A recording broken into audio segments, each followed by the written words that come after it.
our final program of the year for Books Between Bites. I'm Becky Hogue, and this is my mother, Betty Moorhead. And she and my father started this. I've got to look at this. Is our 31st year. Wow. So in June we'll start planning season 32. And most of you are on our clipboard or have given me your email address if you'd like to get emails from me. If not, I will set it up here on the table. And before you leave your email address and name, and I will be sending you in August the announcement for the coming year, and then I send emails once a month out about the upcoming programs. So a couple years ago, Karl seemed to have more time and was coming to Books Between Bites and a regular attendee, and we talked, and we figured he would be a good speaker. And so Karl Bruhn from Batavia, we go way back to our college days at Illinois Wesleyan University in Bloomington, and I have to say that he was the houseboy at the Sigma Kappa house. He used to wear a white jacket and have to wait on all the Sigma Kappa princesses, which that was his campus job, and they don't do that anymore. So that was another era. Some of you remember the old sorority days of that. But we were at Illinois Wesleyan.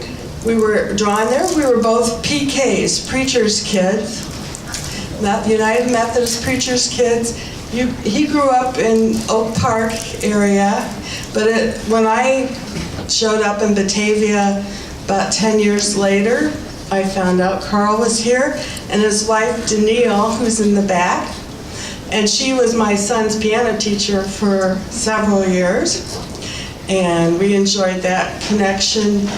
And then Karl's father helped lead the campaign to build the addition on the United Methodist Church several years ago. So our paths have crossed, and he informed me when I started seeing him here again that he's been a docent with I always get the Chicago Architectural Foundation, and leads tours for them, his own tours of Chicago. He loves historic architecture, and I can tell you he's been working since we talked to him last June. He's been working on this program, so you can really appreciate the work he's gone into this. We always knew, we at the Methodist Church knew that we had this rather famous but little known architect who created our church for us 141 years ago. So Karl is going to tell you the story, and I will turn this over to Karl Bruhn. Thank you very much. And we will be, Barb, we want to thank Barb for all her loyal videotaping for BATV, and we're very fortunate they now put these programs on YouTube. So you'll find in another week I'll have the link, and you can share this program or rewatch it on YouTube. So it'll be posted on our website. And thank you again for participating in all of our programs this year.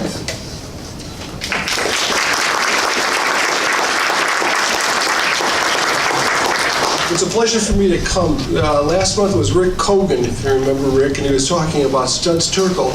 And last night on Chicago Tonight on Channel 11, they were talking about Studs Terkel is now on the website, 5,000 issues or something like this of Studs Terkel. So anyway, Becky and I were talking about this, and I just thought this sounded like a really neat topic.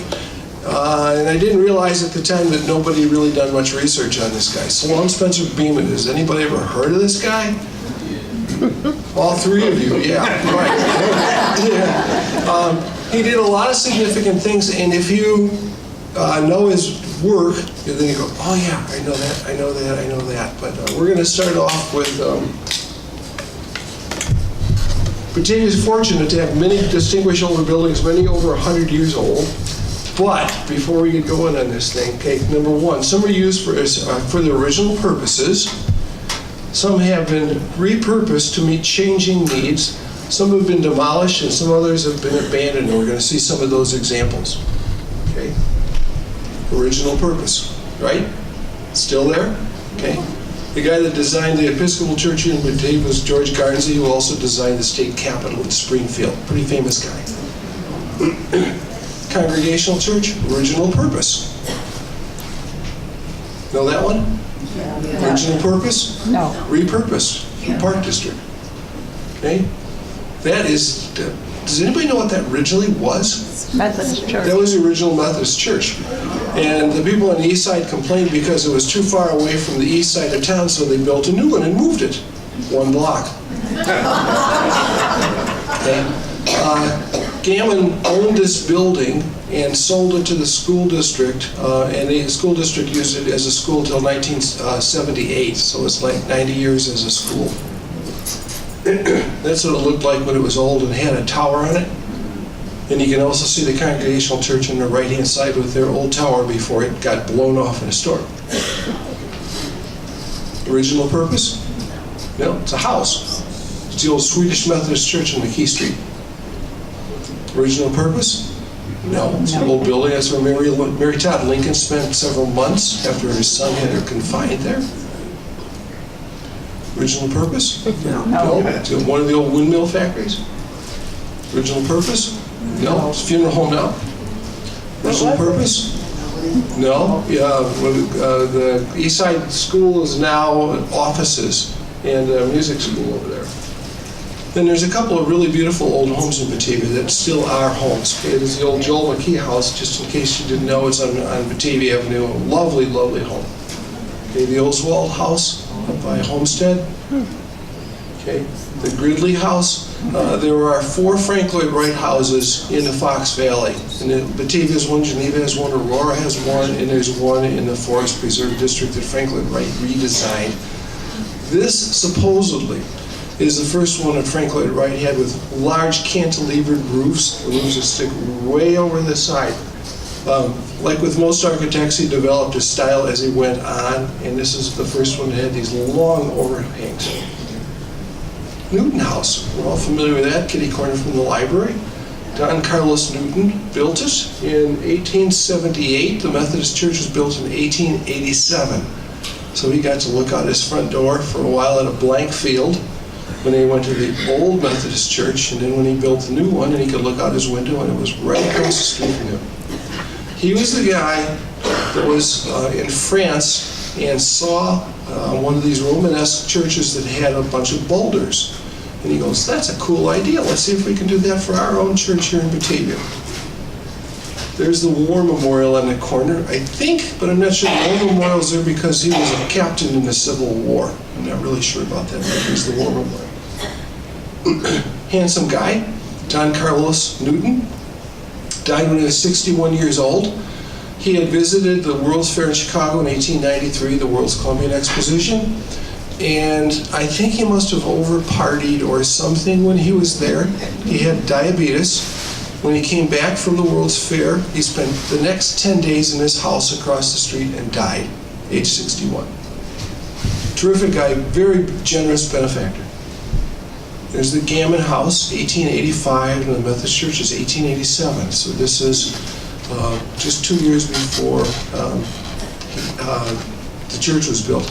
Gammon had a lot of money. He was a pastor of the church for 1 year. He had bronchial trouble. He just couldn't continue as a pastor, so he became like a district superintendent for the Methodist Church, and he kind of roamed around for a couple of years, and then he got involved in business. And he got involved in a lot of businesses. The big one was in Plano, Cyrus McCormick's kind of competition, Plano Harvester Company, that came up with all sorts of ways to make picking crops a lot easier, and he was a big pain in the neck for Cyrus McCormick in Chicago, who had the big company there. He made oodles of money. His company merged several times and eventually became International Harvester. Okay, but this is Gammon's house. Gorgeous, gorgeous thing. It, over the years, became a number of other things. It was repurposed Probably a lot of us remember it as a Johnson funeral home, which it was for a bunch of years, and then Johnson's built a new funeral home out by the high school. And then it became Gammon Corners. Joe Marconi had it for a number of years. He's since passed away, but it's still there. Gorgeous, gorgeous, gorgeous house. One of Batavia's finest painted ladies. There's Reverend Gammon, who's buried in Graceland Cemetery in Chicago. He and most of his family is buried there.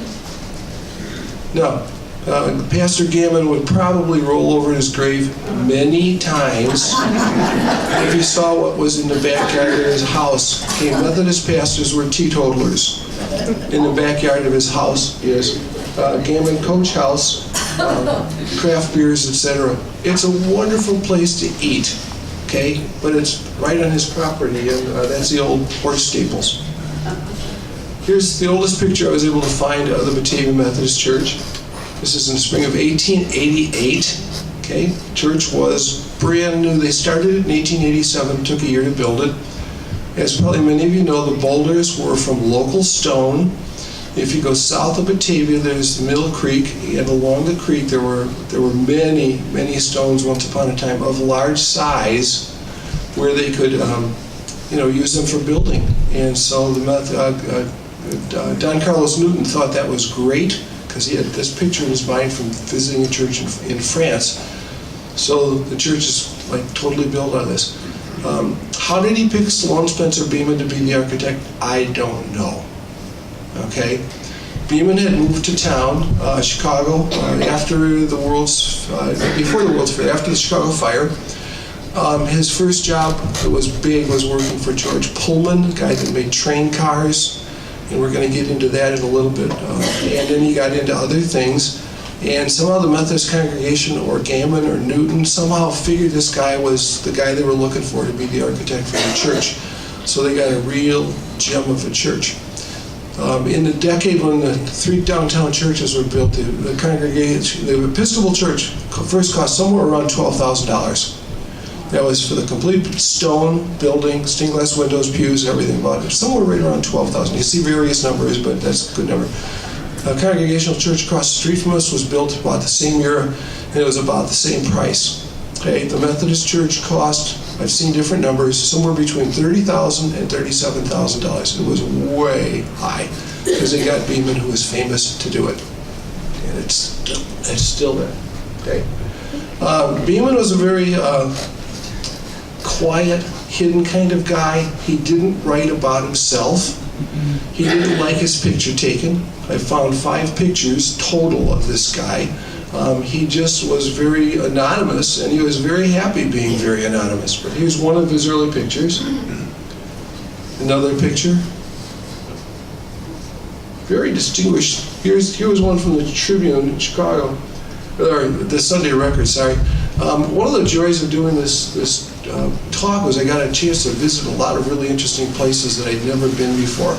And some of these pictures and articles are out of in the Art Institute in Chicago. There's the Ryman Beaman Ryerson Library. It's an exclusive research library.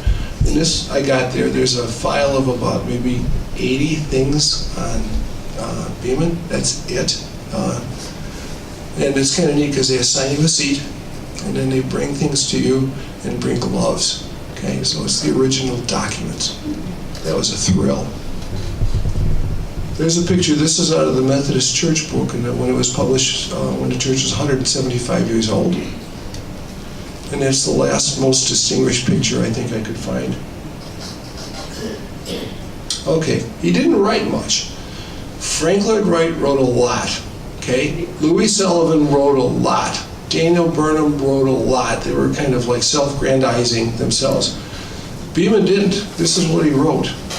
My friends, my duty is to build and not to speak, to act and not to talk, to deal with marble, stone, brick, not language, which he copied out of a Charles Dickens book. Okay, there was an architect in a book called Mr. Prisnick, and it was from the book called Martin Chuzzlewit in 1844. That's the only quote I could find that Beaman did. and he borrowed it from somebody else. He preferred his buildings to let his buildings speak for themselves. They combined fine architecture with engineering, amazing engineering. Here's a little timeline for him. Those are his dates. He was born in Brooklyn, New York, died in Chicago, and he apprenticed. Back in the old days, there were very few places you go to study architecture. MIT was one, and École de Beaux-Arts in Paris was the other one. So he did what most people did. He apprenticed to Richard Upjohn in New York City, who was a pretty famous architect at the time.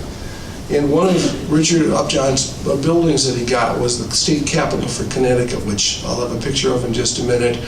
Some of these pictures that are not really terribly clear are taken off the internet, but most of the other ones that are sort of clear I took. He moved to Chicago and was commissioned by George Pullman to build his factory town, Pullman, which was not complete for many years. It's been in the news lately. In fact, last night, they had a thing in the news on Pullman where some of the buildings that are not well kept, most of them are, but some that aren't, the city wants to reuse and rebuild them, and the neighbors are all up in arms about it. So Pullman's in the news this week. He built the Pullman office building downtown Chicago, which is across the street, was across the street from the Art Institute. Some of you might remember it. I can't remember, but I'll have a picture. He built the first Studebaker building in Chicago, which later became the Fine Arts Building. Studebaker made wagons in the old days. It was the only company that went from making wagons to making cars. The building on Michigan Avenue is where they had a showroom where you got to come and look at the wagons and look at this one and this one and which wagon would my wife want the most? The first 4 floors were wagon showrooms. The top 4 floors were wagon repair shops where if they broke a spoke or something, you take it in there. This building was repurposed. We'll show you some pictures. He did the Procter & Gamble building in a factory in Cincinnati, Ohio. That's where they invented ivory soap, stuff that floats. Okay, in the timeline, here's the Batavian Methodist Church, 1887, so you can see what he did beforehand. He did the Grand Central train station in Chicago. I should remember this, and I can't. It was torn down in 1971. After Amtrak came along, they didn't need all these train stations. If you have the right friends, you can get all sorts of places really neat. Okay, William Wallace Kimball was a guy that had a bank in Chicago, and he also had the Kimball Piano and Organ Company, which was one of the best organ companies in the Midwest. In Batavia, the old Evangelical Covenant Church on Houston Street had a Kimball organ. It's the closest one around here. After the war, the company it just dissolved and never came back. Some of you might have a Kimball piano in your house. He did the Pabst Blue Ribbon Beer building up in Milwaukee. He was hired at the World's Columbian Exposition in Chicago in 1893, actually in 1892, by Daniel Burnham to build 2 buildings. One of them was called the Merchant Tailors Building. This turned out to be the big building that really got him a lot of jobs. Okay, they had a bunch of tailors that thought they weren't getting their fair share of publicity, so they got together and built this building, which was rather small.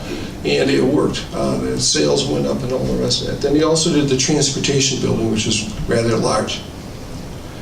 He did the second Studebaker building because they outgrew the first one. It's hard to imagine that they outgrew this thing where they were making wagons, but the business was so good they outgrew, so they built a new one on South Wabash Avenue, which is still there, which has been repurposed. He did the first Church of Christ Scientists in Chicago, and the second church, and the third church, and the fourth, and the sixth, and the seventh, and the eighth. He missed 1 out of the first 8. He became a friend of Mary Baker Eddy, who at the time was the leader of the Christian Science denomination, and offered all sorts of spiritual enlightenment and help for people with ailing diseases and things. Back in 1900, the life expectancy of an average person was about 46 years. People were dying of all sorts of things, and anything that offered help was used. Gammon, who lived across the street, he had lost 2 wives and 4 kids. One of his kids lived longer than he did, and people just died of amazing things. One son died when he was 19. Anyway, we'll see that one in a little bit. Once things got going, they got into the second Church of Christ Scientists 2 years later. The first one was built in 2 years and was paid for before they had the opening ceremonies, as was the second one. Okay, amazing money in the old days. Chicago has, now it has 80 branch libraries. George, you'd like that? Okay, the first one was the Timothy Blackstone Library in the Kenwood neighborhood. Now, if you don't know where Kenwood is, that's where Barack Obama's house is, okay? He does not live in Hyde Park. Kenwood was the rich neighborhood in the south side that had the Armours and the Swift, like Swift Premium Franks and Julius Rosenwald from Sears. They all lived in this neighborhood, and it's since kind of gone down the drain. And it's next to Hyde Park, but a lot of times people say Hyde Park because people recognize that from the University of Chicago. Anyway, Timothy Blackstone was the donor, and this is the first branch of the Chicago Public Library in 1901. Back in the old days, if you were working class, you never got to go to the library because it was closed when you got off work. This is kind of a neat one. A Christian Science denomination built of their mother church in 1906. This is Mary Baker Eddy's church, okay? They outgrew it before the thing was done, okay? So he didn't build, some other guy was the architect for the original mother church, but he did the extension, which probably many of you have seen. His last church in 1912 was the First Church of Christian Science in Evanston, and I'll show you a picture of that in a little bit. It's since been repurposed. If it has a negative sign after it, it means that building is no longer there. If it has a positive sign, it means the building is there and many times repurposed. Some are original. There's a state capitol in Connecticut that Beeman was the understudy for Upjohn when they built it. Turned out to be kind of a nice place. It's still there. Here's Pabst Blue Ribbon Beer building in Milwaukee. Was torn down in the 1950s. And I found a postcard with his name on it at the Ryerson Library at the Art Institute. This is the mother church here, which they outgrew very quickly. There is the mother church with the extension that Beeman did. Okay? Yeah. Okay? So Beeman, he put out some pretty good stuff. Here's the front of it. This is the part most people recognize. The original mother church is still there, but nobody ever looks at it. So lovely. He loved arches, and he loved columns, all three different kinds of columns.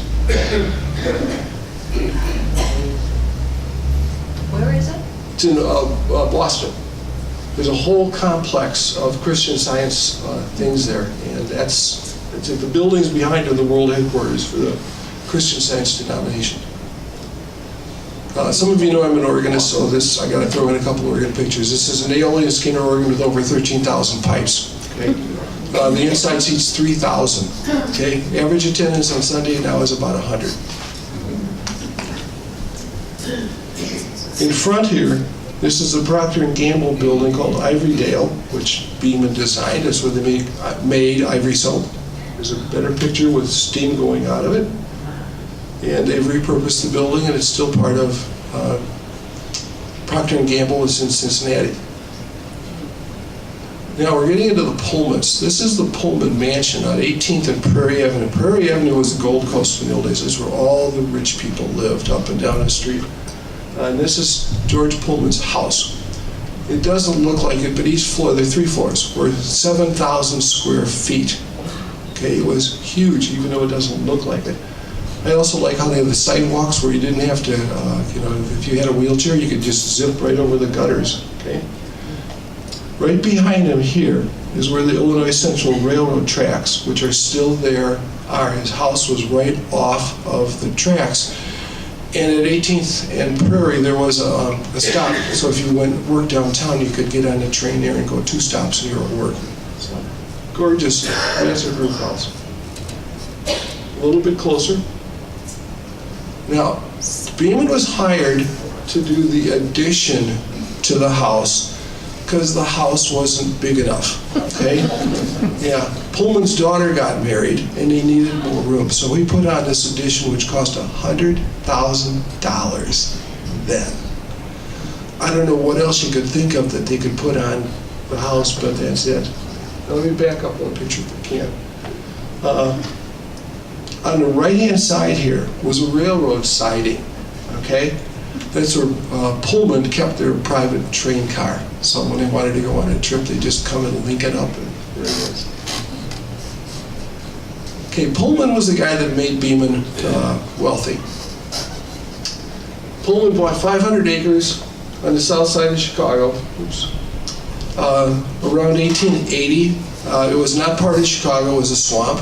And he just had this great idea that he could make a company town there, which he did. It's still between 105th and 115th Street, by the Cottage Grove, and between the tracks, and between that and Lake Calumet. It was a great location. Because when you build a town, you have to have materials to build the town out of. And they started from scratch. First thing they built was a factory where they made bricks so that they could make the buildings out of the bricks.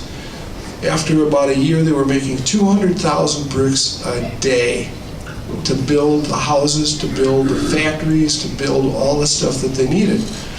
After they got the brick factories done, then they started to have a woodworking place where they could make floors for houses and stairs and all the rest of the stuff, and windows. This is all before they even started making train cars. You know, you had to have a factory before you do these things. And so Beaman and Pullman worked together on this, okay? That's the oldest picture I could find of Pullman community. There's Beaman on the left, and Beaman liked, and so did George Pullman, a guy named Nathan Barrett, who was the landscaper. They didn't like Frederick Law Olmsted for some reason. Barrett made things more look like French gardens, and Olmsted made it look like prairie gardens. So, you know, when he got hired by Pullman, he had it pretty good. There's the lake. The lake was in front of the main office building, and the lake was used for cooling this Corliss steam engine that they had, which was immense. That machine provided the power for all of the machines that they used to make the train cars. They didn't make engines there. Okay? Eventually the lake was filled in and had electric power. There's one of the old, these are from the Art Institute library. Of course you had to have a church if you have a community, and they had a park. You can see it's kind of a French-style park. Lots of buildings. The management lived in houses that were very nice houses. If you were a worker at the factory, you started off with row houses. The row houses were 9 feet wide, windows at both ends. If you did a good job, you got a promotion, and you got an 11-foot wide house, a row house, and you got a 13-foot, 15, 17. So your wife was real happy to kick you out the door real early in the morning to go to work and get us a wider house. Okay? Pullman owned the entire town. So they paid rent to Pullman, and it was the first real company town in the United States. England had tinkered around with one, but it wasn't too successful. This was very successful until 1894. Here's some pictures from Pullman. This was the water tower. Everybody that lived in Pullman had indoor plumbing before the city of Chicago had indoor plumbing. So Pullman was way advanced compared to everything else. Here's the office building. You'll see a picture of that. Corliss engine is over there. Here's part of the lake that they had in the old days. There's the water tower. Supposedly at one time that was the tallest building in Chicago.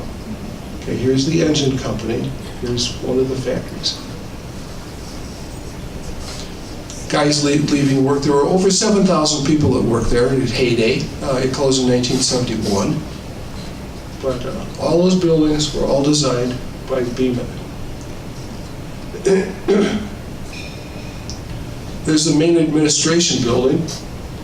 It had a fire, and they pretty well wrecked the building, but the people in the neighborhood couldn't put up with that, so they fixed it. I'll show you a picture in a minute. There's some of the housing up and down the street.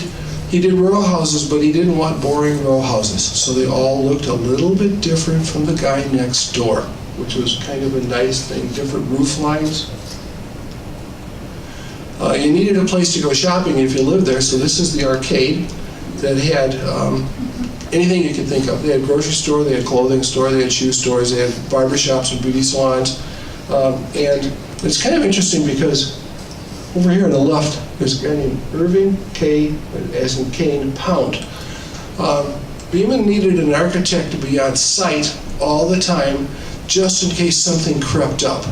Yeah, that Beeman was working here, and he was also working elsewhere and stuff like this. Downtown, they had the Pullman building, and that's where his office was. Irving K. Pound liked himself a lot, okay?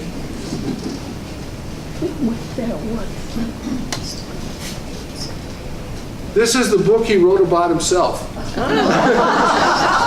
Okay? There's 2 pages in here on Beeman.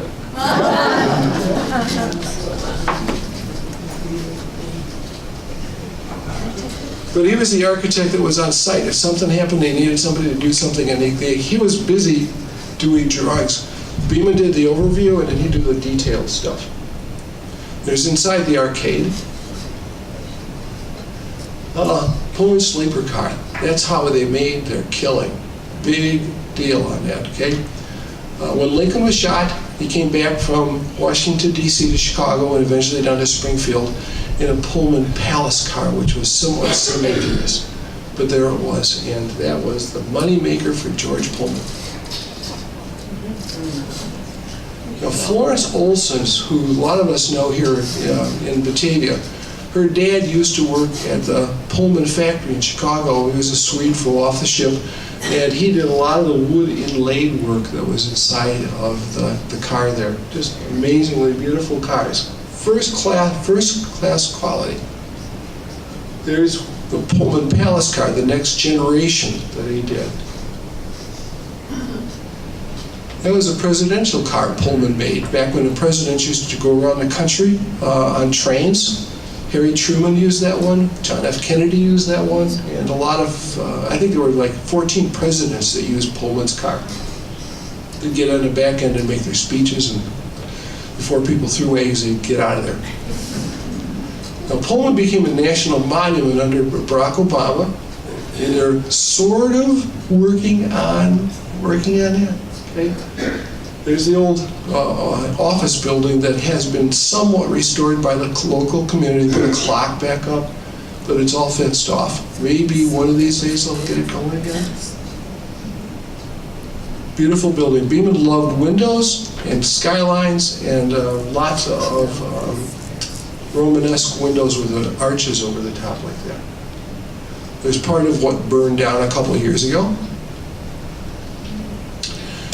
In order to have a town, you have to have a hotel. So this is the Hotel Florence. It was named after Beeman's daughter, Florence.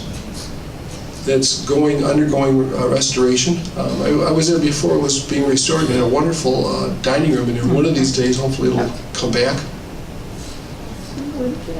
Yeah, Pullman did a few churches. Most of them were copycats. You look at one and you go, oh, that's a Beeman church. That's Beeman. The one in Batavia is definitely not a copycat church. And this is the green church that was built in Pullman. It's called Green Church because it's got a lot of green. Okay. It started as a Presbyterian church, and not enough people that worked in the place were Presbyterian, so the Methodists took over. The Catholics were on the other side of the railroad. It's really lovely. There's a company named Steele made the pipe organ in there that's still there and still used.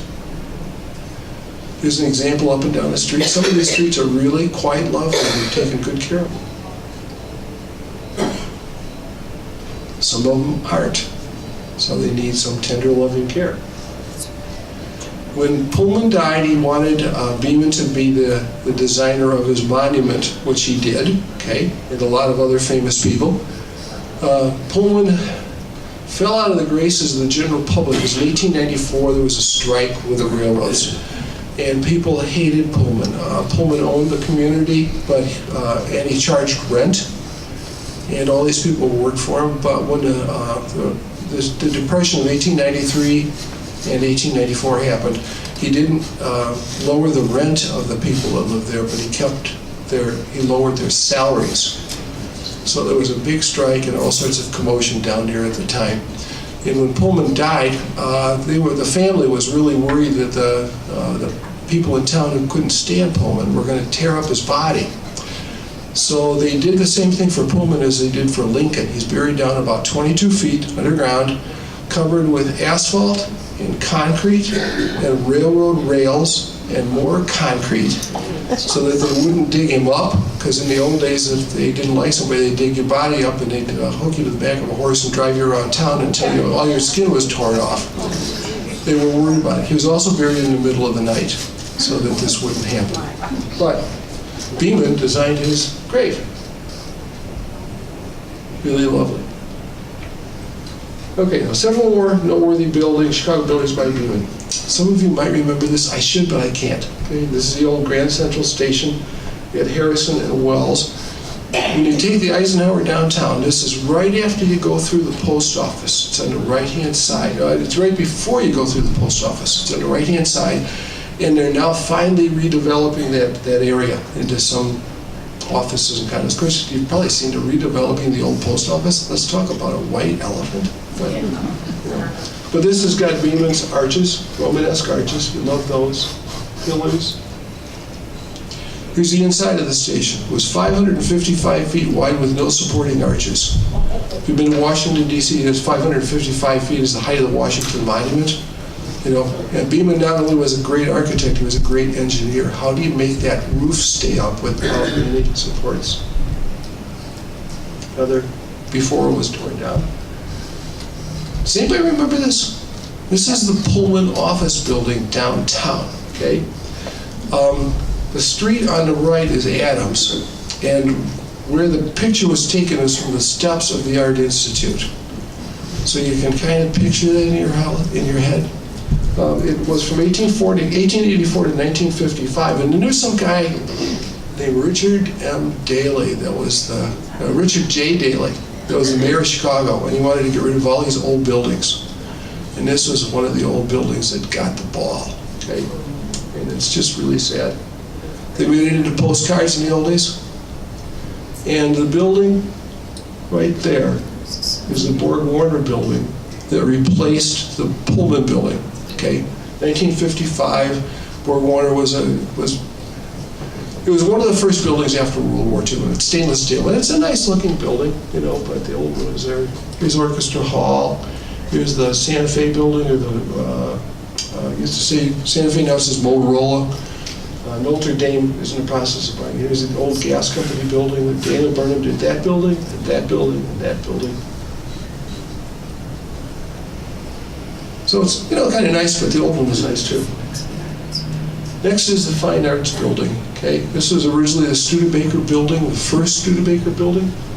And the lower 4 floors were where they had the showroom. You drove in on that side, and you drove out with your new buggy on that side, so the loop inside. The top floors were where they assembled and did repairs on the wagons.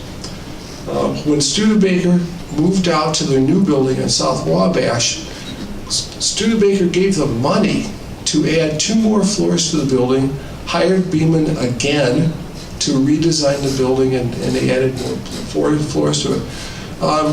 Today has 180 studios in there. Every one of them is rented. It's in the process of a $50 million renovation, and the guy that owns the building knows he'll never pay for it. He likes the arts, and he's willing to do it. There it is today.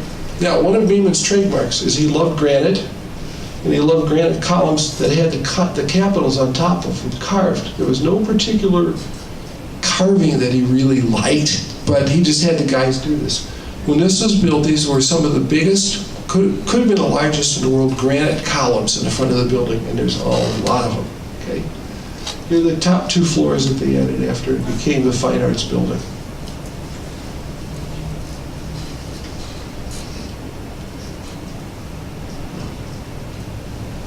It still says Studebaker on the front of the building. It's chiseled into there.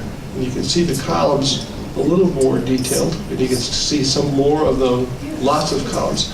These are the Studebaker brothers that gave the building to the Fine Arts Building after it was done, and they built the new building. Studebaker's the only company that went from wagons to cars. Nobody else did that. Chevy didn't, Ford didn't, anything else like that. A little closer view of the carvings. lots of granite columns. Some of the carvings. Over the doors it says Fine Arts Building, which looks very nice. If you didn't know it, you'd think it's original. It's not.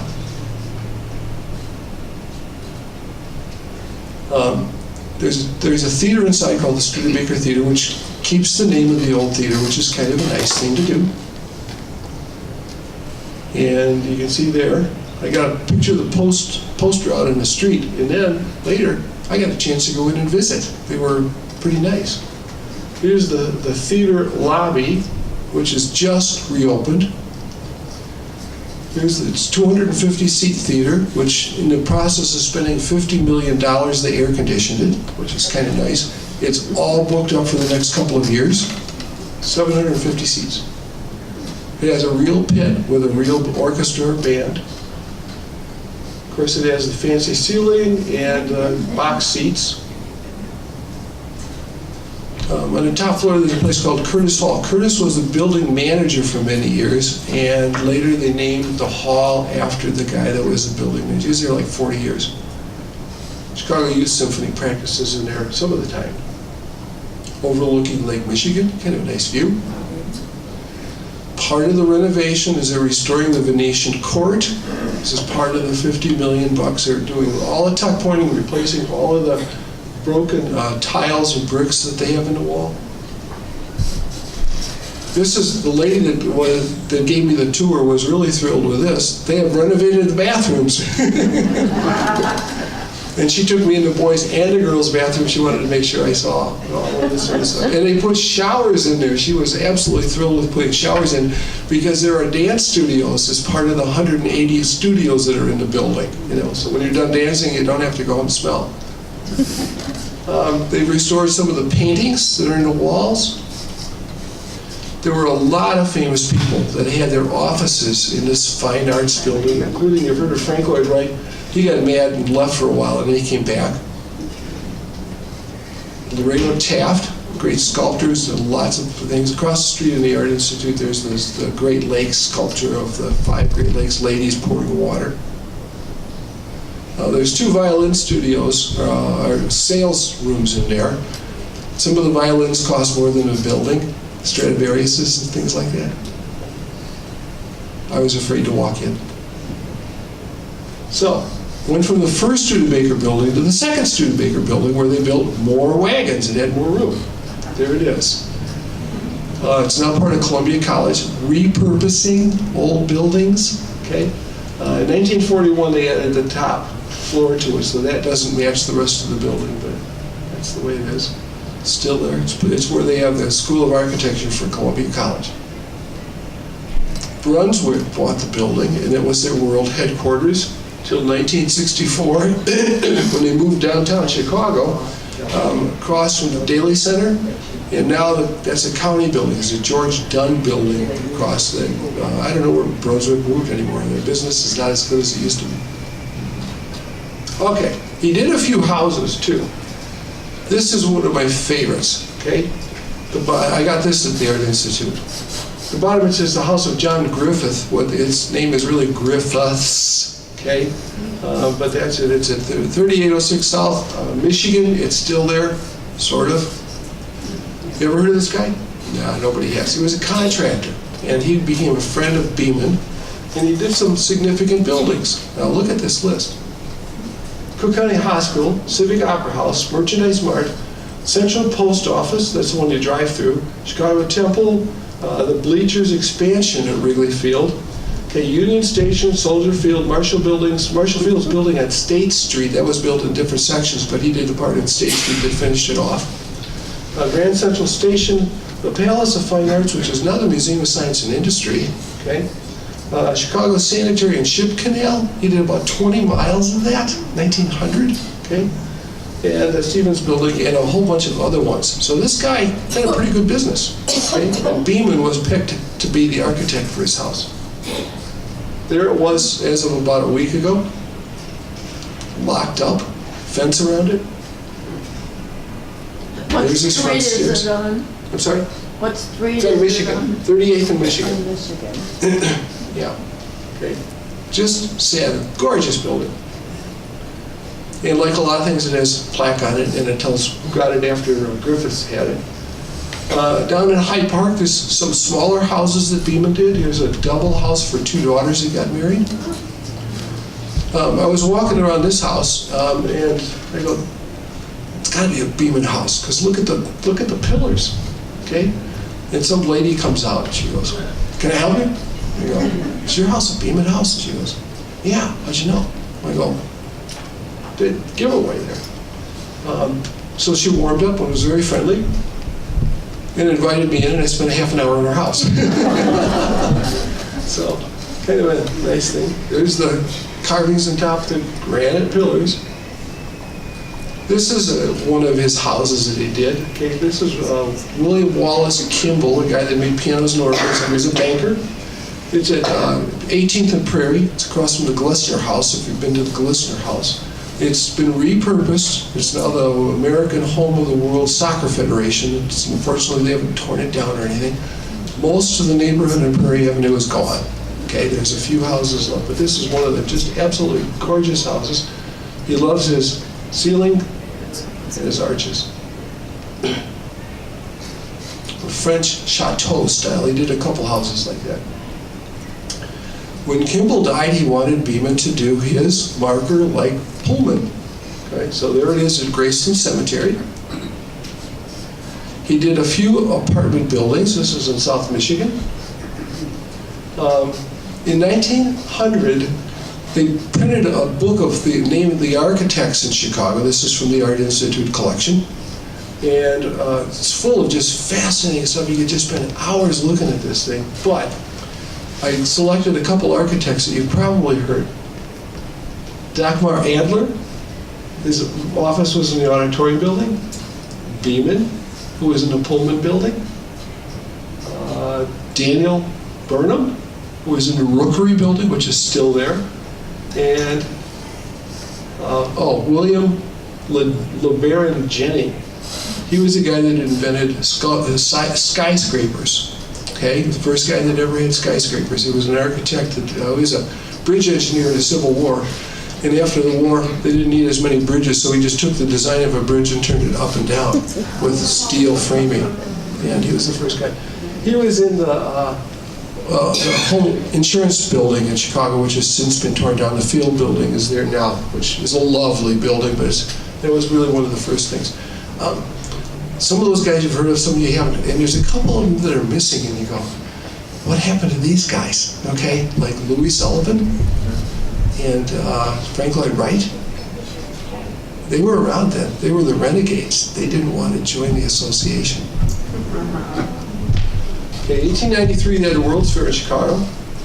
There's the transportation building, which didn't match anything else. Louis Sullivan was a renegade and wanted to do his own style and his own color, which is gold. Everything else was the white palette, the white, Great White Way.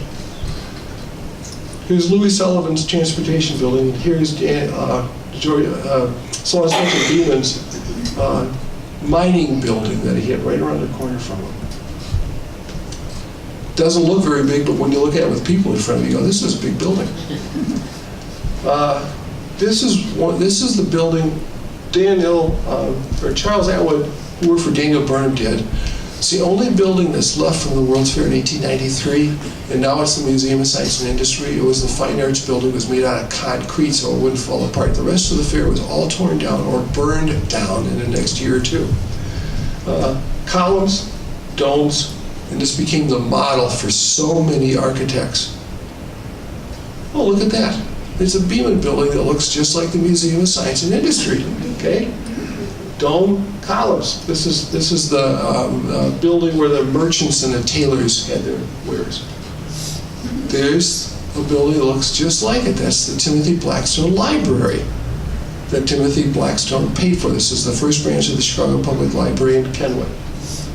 Another view. Another view. Still there, very active. Has wonderful murals on the inside. There's the dome. There's the columns. Okay. Now, here's Batavia Methodist Church. Columns, carved, local stone, spring of 1883. Scott McCullough was the guy that put the book together for this, and he gave me permission. Scott, where are you? Okay, he's out there someplace. Oh, he said he was coming today. Okay, he gave me permission to copy these pictures. There's a church in France that the one in Batavia was patterned after, on a little bit smaller scale. First picture with a car in it. Okay. If you look at the church, it really hasn't changed much, which is amazing. Okay, there's always copycats out there. And some guy in Chicago saw the Batavian Methodist Church and built a church in 1890s, 3 years after Batavia's church. Doesn't that look like our Batavian Methodist Church? Let's call it copycat. It was even more kind of disgusting as those boulders came from Batavia. They put them on a boat on the Fox River, sailed them down to Joliet, switched rivers, went up, and they parked it off the shore of Chicago 5200 North. They had kind of a cheap cornerstone. It sort of disappeared in 1990. Okay, back to Batavia. We got the guys like to do all sorts of interesting things with cornerstones. Okay, Batavia's is there. Okay, 1887, but it's got the arches. And just looks great. There's the original. I think they're the original doors. Okay. There's the cornerstone doors. The building's been there 141 years. That's pretty significant, and it's still the same church. There's the columns carved up. Big building. When they renovated it, because Route 31 became wider, they had to shorten the distance at the front of the steps, and whoever was a contractor that did a great job with this marvelous curved rail around there. Then they had the roofing of the building a couple years ago. The church was somewhere around $37,000. It cost $160,000, I think it was, to re-roof it. And it took a long time. I think this is kind of cool. This is the mailbox for the church. Okay, now we're on the inside. Beautiful windows, carved columns. I'm an organist. Okay, William Johnson was the guy that built the organ, who was from Massachusetts. He brought his organs to the World's Fair in 1893 and sold 52 organs in Illinois because he was at the World's Fair. If you want to know more on organs, see me later, I'll tell you more about it, okay? But it was a lovely interior. Look at the wood up here. Beautiful columns, okay? Now here's the newer version. Still has a beautiful wood. Now it has better lighting. Okay, in the old days it was gas. Gorgeous ceiling inside there, just gorgeous. Some of the windows. Now it's interesting to me, because I'm a preacher's kid, that with all of these windows that he put in all of his churches, there's no religious symbolism in it. None. So you can see the original pews, pews. Now if we had time, which we don't because I talk too much, okay? Mike Dixon, who did the renovation of the church, put this in, and this is at the Art Institute collection in Chicago, and he tells about all the great things that Beeman did. Beeman was amazing. Plaque for Gammon and Newton gave the church. There's Gammon's plaque.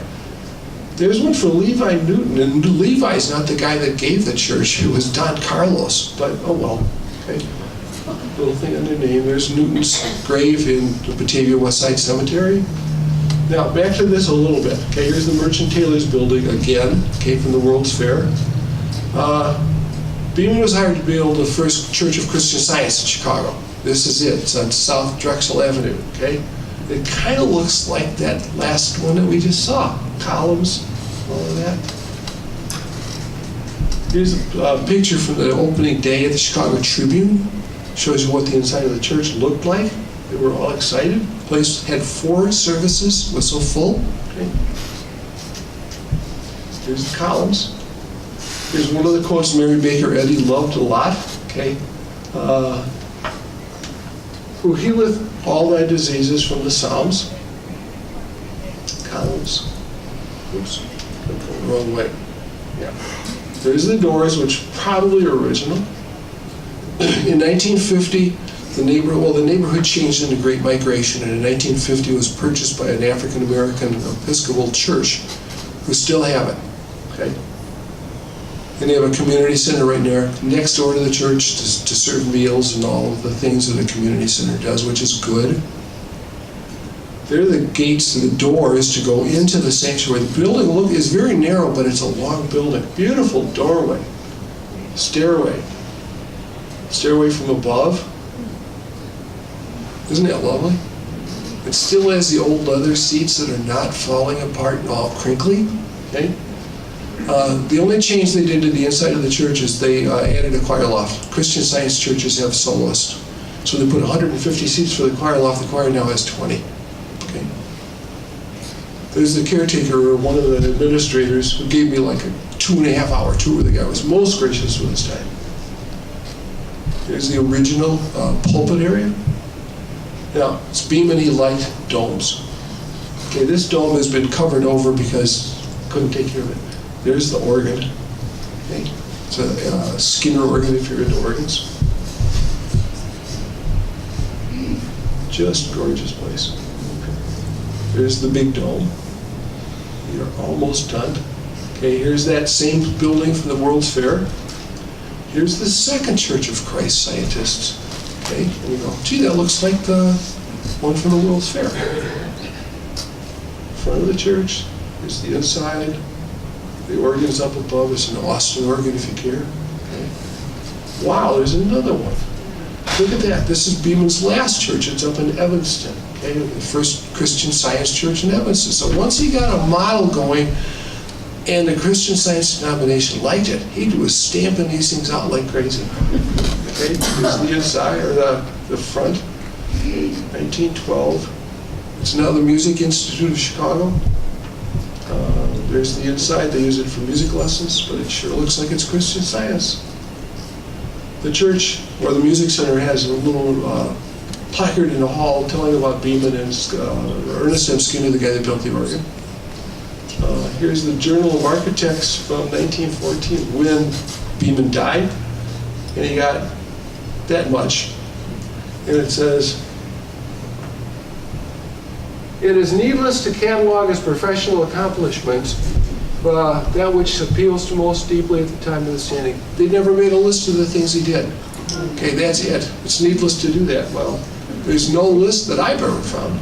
Okay, there's his grave at Oakwood Cemetery in the south side. It's in the Englewood neighborhood. I spent hours trying to find his grave. Famous guys, the piles of architects are buried up at Graceland, up on the north side, north of Wrigley Field, off of Clark Street. This place is just a desolate little place on the south side, and all it says is Beeman. It doesn't even have his years or anything on there.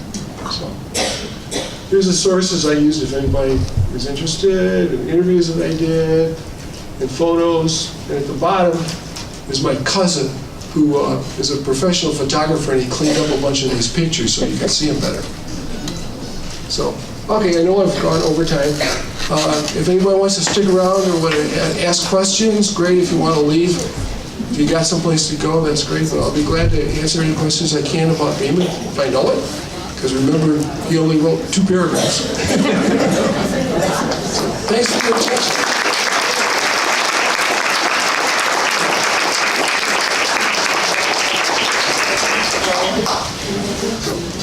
Any quick?